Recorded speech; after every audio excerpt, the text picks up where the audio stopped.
Pembantu.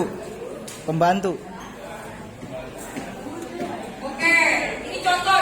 Masih banyak yang lain. Nanti kalian cari kasih apa lagi yang lain kan. Ini baru 7. Jadi kita selain bisa foto. Mau dari nomor berapa? 1. Dari nomor 1. Oke. Tentang pembunuhan misalnya. Kenapa bisa terjadi pembunuhan? Nah, apa? Kenapa bisa terjadi pembunuhan? Biasanya kenapa? Dendam. Terus apa lagi?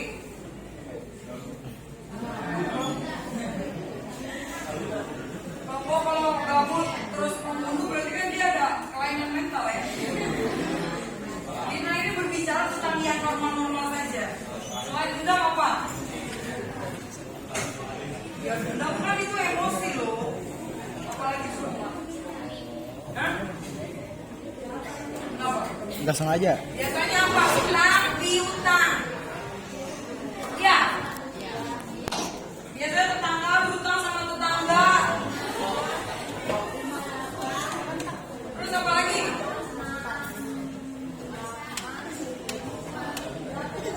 Asmara. Terus apa lagi? Apa lagi?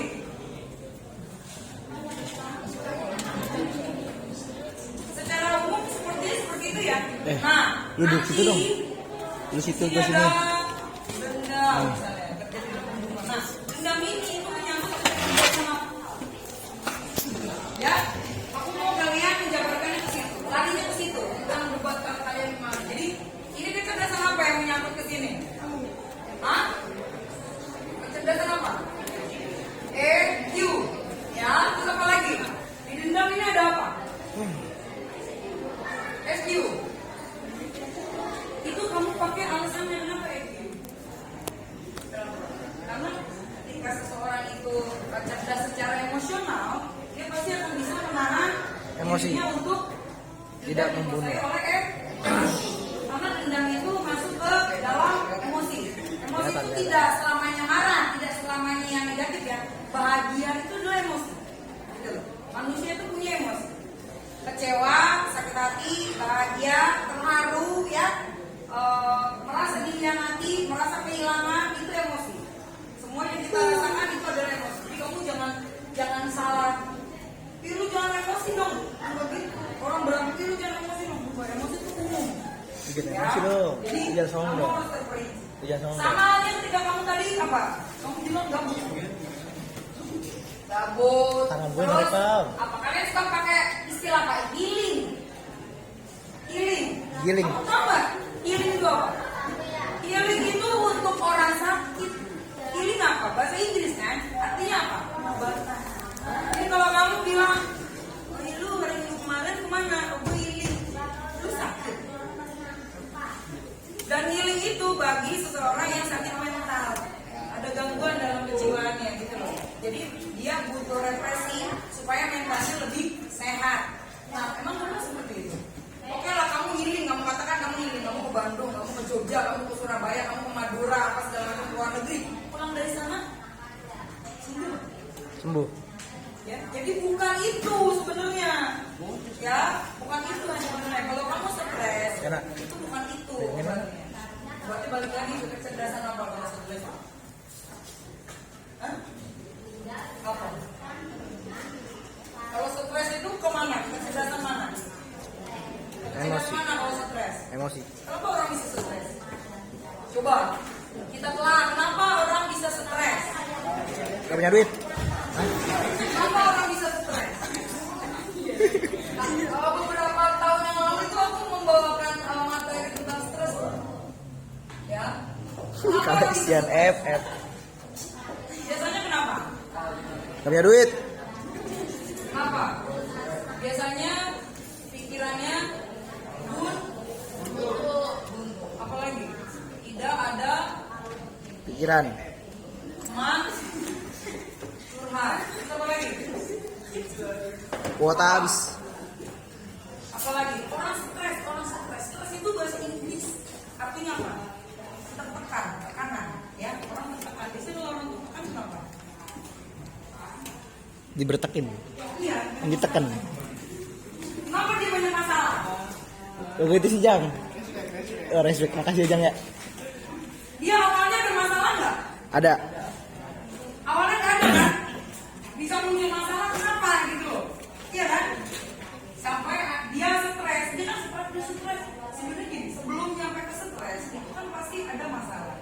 Nah masalah emang tadinya ada, nggak ada. Nah terjadinya masalah karena apa? Biasanya orang ada masalah karena apa? Masalah itu biasanya karena apa?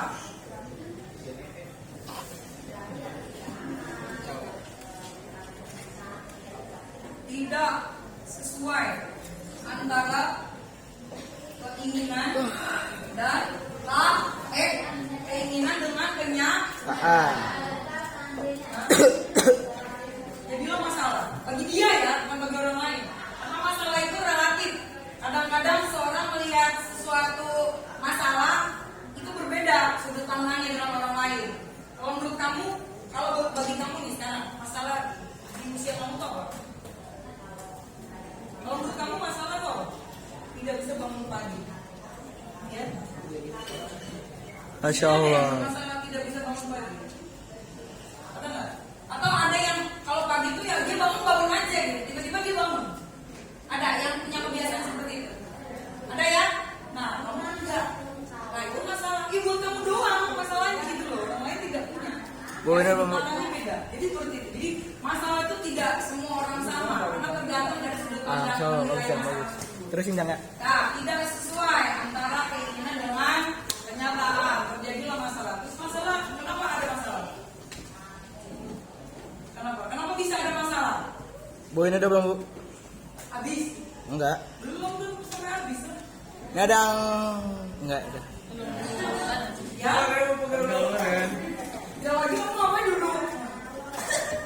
Jangan coba. Kenapa ada masalah? Coba kamu pikir, kamu sekarang sedang ada masalah. Kenapa ya gue ada masalah? Masalahnya di mana gitu? Coba kamu nuntut deh. Sebelum terjadi stres, itu kan pasti ada masalah. Ya, masalah ini karena apa? Gitu loh. Itu pasti ada sebab-sebabnya. Gitu loh, ya. Coba kamu pikirkan. Sekarang nih kalian yang merasa sedang ada masalah, coba kamu pikirkan. Nah, setelah kamu pikirkan, kamu seharusnya bisa memilih apakah masalah tersebut layak untuk kamu jadikan masalah dalam hidup kamu, ya? Atau ngapain deh? Kadang gini loh. Kamu pernah ingat nggak?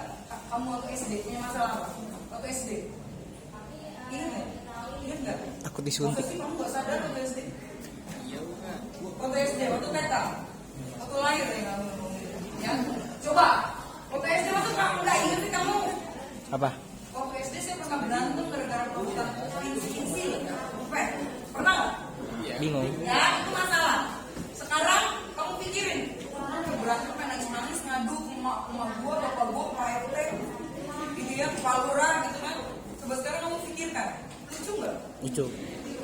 Sekarang nih kamu usia kamu yang sekarang kamu mengingat dulu kamu selebay itu hanya karena kehilangan pensil gitu loh, lucu nggak? Kan kamu ketawa ya. Begitu juga nanti kamu sekarang punya masalah, tapi ketika kamu bertambah dewasa, kamu akan ketawakan diri kamu.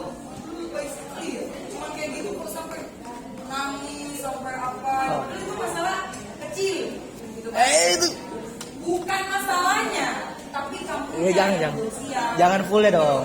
Kamunya yang belum sanggup, kamunya yang belum mampu.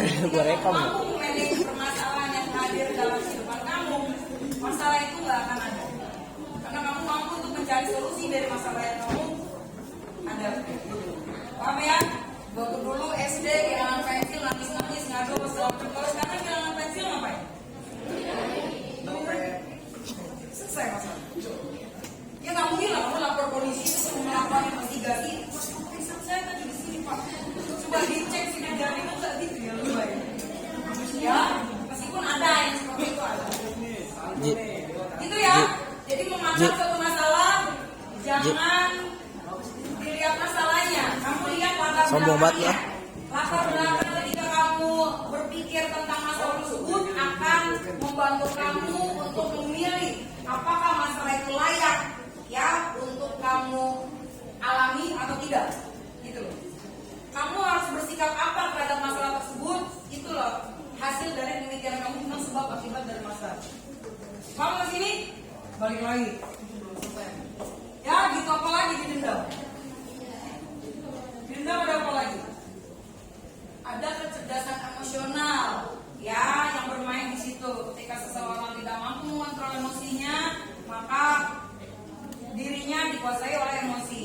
ya. Biasanya kalau seseorang yang dikuasai oleh emosi, dia lupa, dia gelap mata melakukan pembunuhan itu, gitu ya.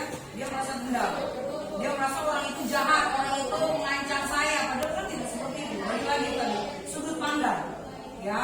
Kalau dia kecerdasan emosionalnya sudah tidak terkontrol, apapun yang ada di otaknya itu udah nggak akan lurus lagi. Spiritual quotient juga sama. Ketika orang kesel, ketika orang emosi, ya, kalau dia dekat dengan Tuhannya, dia punya iman yang kuat, apa yang dia lakukan? Sholat. Dia ngambil air wudhu, dia sholat, ya, dia mengadu kepada Tuhannya, dia Tuhannya ambil air wudhu, gitu ya. Kalau nggak hidup, spiritual quotient, apalagi di dalam dendam? Apa? Di dalam dendam ada apa lagi? Ada kecerdasan apa lagi yang main di situ? Pak, coba apa ini cewek-cewek ini belum ngomong dari tadi cowok terus. Coba apa coba? Apa ya nak? Apa? Mana tadi sudah ini? Kecerdasan apa? PQ. Physical quotient. Apa tuh? Physical quotient. Kecerdasan fisik. Kayaknya kalau kecerdasan fisik masuknya kemudian. Ya. Kecerdasan fisik masuknya ke pembulian. Karena apa? Biasanya orang yang melakukan pembulian itu dia sirik. Ya, misalnya contoh, ada temennya yang kulitnya putih, dikatain deh, lu putih babi, gitu ya. Terus apa? Kita misalnya ya, Lah. itu banget saya.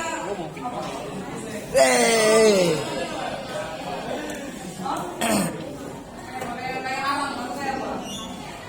Ya itu physical quotient. Ya biasanya orang yang melakukan pembulian justru adalah seseorang yang kurang sebenarnya. Dia merasa kurang terhadap dirinya sendiri. Dia merasa dia tidak memiliki sesuatu yang dimiliki oleh orang lain, jadinya dia melakukan pembulian. Intinya karena sirik ya. Oh itu gue lah. Ya terus ada apa di rumah? Masa udah cukup sampai situ. Bah. AQ, adversity. Adversity atau IQ. AQ, kenapa AQ? Aki. Aduh Aki gue. Ya. Kok yang lucu lu, kok yang lucu. Kalau seorang itu bermasalah, mestinya dia mencari solusi. Jangan malah mencari kambing hitam. Oh, gue ini terlambat datang nih gara-gara gue nungguin lu tuh. Gitu ya. Coba kalau gue nggak nungguin lu, gue bunuh aja. Gitu ya. Padahal mah dia terlambat kalau kamu berpikiran begini sebab akibat kan dia terlambat. Kita pikirin tentang masalah. Masalahnya apa? Terlambat. Siapa nih yang suka terlambat? Nah, sebabnya apa? Misalnya jemput teman misalnya. Jemput teman. Dia terlambat. Nah, solusinya gimana? Jangan dijemput. Enggak ngejemput. Kalau enggak ngejemput, nanti dia marah sama kamu. Gimana? Udah dibunuh ya. Ya udah jemput. Cabut bareng. Solusinya jangan kamu menghilangkan masalah dengan menambah masalah baru ya. Misalnya iya, solusinya kamu potong kompas saja. Udah kalau jemput kan terlambat gara-gara jemput teman itu nggak usah jemput. Tapi nanti efeknya apa? Dia marah sama kamu, belum lagi kalau dia nelfon bapaknya atau dia nanti nelfon geng motor atau nanti dia panjang urusannya ya. Jadi Tawa sih. lebih Tawa sih lo. ya kan, apalagi kalau Oh, iya. itu patungan beli bensin juga, itu kamu gak jemput. Ya kan? Padahal beli motor. Padahal beli motor. Jadi ya, jadi menghadap suatu masalah, jangan mencari kambing hitam. Kamu lihat latar belakangnya, cari solusinya, apa yang bisa kamu jalani. Pegangin sih. Apa yang bisa menjadi pertimbangan? Pegangin. Kamu pertimbangkan. Itu, terus apa lagi? Dari itu baru satu. Apa Jam berapa? Ada apa lagi? Jam berapa? IQ masuk nggak? Lihatlah.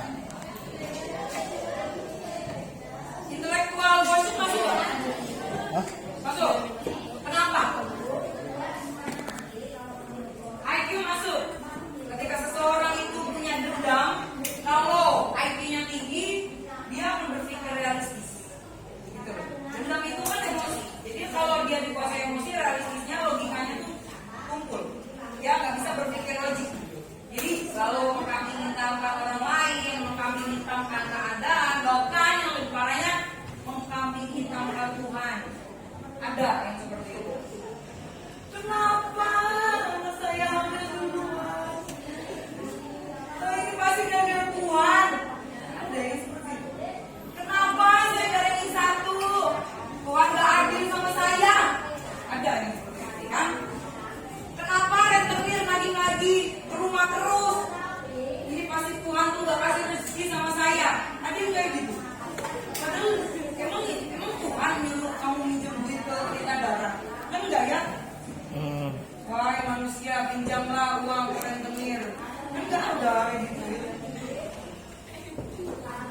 Ya, IQ masuk nggak? Masuk. Apa lagi? Udah. Oke. Physical question udah ya. Oke. Utang piutang. Ada apa di utang piutang? Kuota. Utang kuota. Hah? Dia ada duit. SQ. Kuota ya? SQ. Tak, Ginta. Oke, SQ. Spiritual question. Ya. Set satu dong ya banyak banget sih. Karena gini, seseorang yang paham agama, dia akan menganggap utang piutang itu sebagai sesuatu yang mengikat. Karena kalau dalam aturan agama juga, seseorang yang meninggal tapi utangnya belum terbayar, katanya amalnya digantung. Katanya ya, nggak tahu kan aku belum pernah meninggal ya. Jadi nggak tahu, aku nggak bisa testimoni. Ya. Nah, katanya ini, jadi selama manusia, selama orang itu belum membayar utang-utangnya, maka dia itu digantung katanya. Jadi tanggungnya nggak akan berani nggak bisa gaya berutang lah. Dah. Itu juga. Ah. Ya, jadi seperti itu.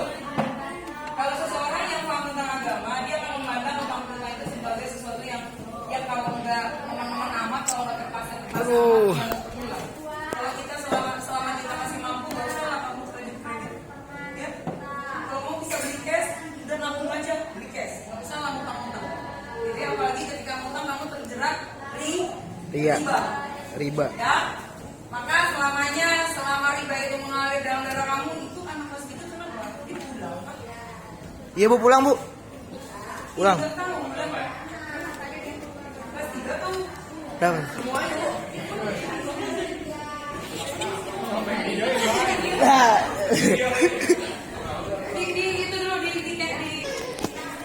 Ya, kita tuh sehari-hari itu selalu menggunakan kelima kecerdasan itu. Kita hanya saja kita tidak sadar. Terus apa lagi dalam utang piutang? Konyol. Konyol. Ya. Oh, IQ. Kenapa IQ? Iya. Kalau dia pintar berhitung ya, dia sebenarnya bukan karena IQ. Dia pandai mempertimbangkan, ya. Di situ lebih Kebutuhan kelihatan. dia dengan kebutuhan dia dengan pemasukan dia, ya. Dia nggak akan berutang, ya. Misalnya contoh, saya itu penghasilan saya itu cuma 1 juta sebulan misalnya. Nah ya udah, kamu sesuaikan 1 juta itu dibagi untuk 30 hari. Jadi seharinya berapa? Seharinya berapa? 1 juta dibagi 30 berapa? Hingga IQ pak kalian 10. coba 10.000. Maksud 10.000. Buat apa lah kalian punya HP lah, kamu pakai kalkulator lah. Kalau aku yang jawab, buat apa aku berdiri di depan kalian? Jelasin. Apa? 33.000. Sehari 33.000. Oke. Nah, 33.000 itu kamu harus cukup sandang, pangan, papan kamu tuh sehari-harinya. Gitu ya. Kalau di luar daripada itu ya kamu harus menyesuaikan, jangan gaya hidup kamu tinggi daripada daripada pemasukan kamu gitu ya. Gaya hidup kamu hanya diutamakan untuk hidup yang gaya gitu loh ya kan. Biar kelihatan sama orang itu gaya terus gitu kan, padahal mah tekor di ongkos gitu. Jadi kameramen gini kali ya? Jangan gengsi nih. Jadi kameramen. Jadilah diri yang baik. Emang kamu cukupnya segitu ya udah segitu, nggak usah sampai harus utang pinjam gitu ya. Contoh biar kamu kelihatan bagus di depan teman-teman kamu ya. Pegel aja. Biar keren dia minjem sepatu ke temennya. Biar keren dia minjem sepatu ke temennya. Dia nggak sanggup beli sepatu bagus ya, dia minjem sepatu ke temennya.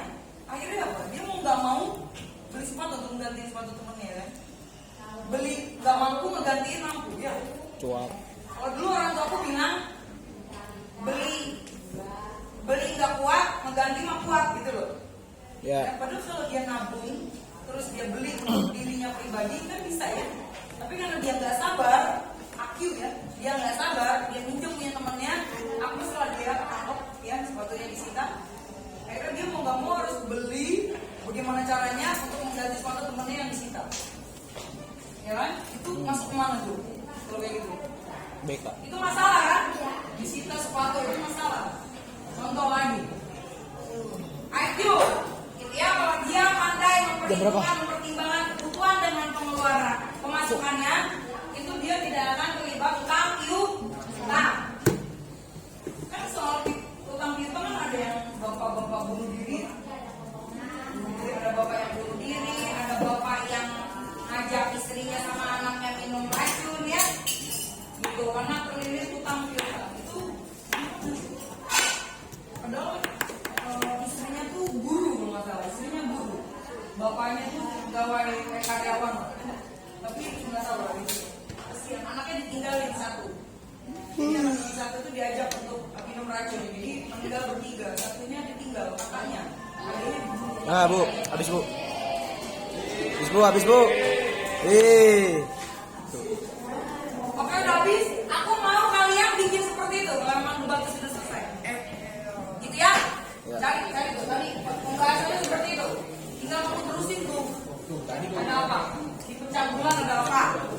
Ngerti kan? Di pencabulan ada apa? Tanya lah. Individu. Ya makanya aku tanya kamu mau individu atau kelompok? Oke, kelompok. Berarti kamu bagi berapa kelompok? Marah aja bu. Ini cukup segini. Oke, jadi semua kelompok kemarin ada 5 kelompok. Kamu bahas 7-7-nya. Atau ada yang perlu ditambahin? Tambahin lah ya. Kamu maunya berapa? 15? 8. Oke, tambahin 3 lagi. Terserah kamu mau tambahin apa? Ya, tambahin 3 lagi. Nanti 5 kelompok itu aku mau kalian membahas itu semua. Nanti mekanismenya seperti apa bakal kita debat lagi. Ya tulislah di buku. Semua anggota kelompok itu harus punya catatan. Kamu ke sini? Oke, kita tunggu. Terima kasih. Assalamualaikum warahmatullahi wabarakatuh.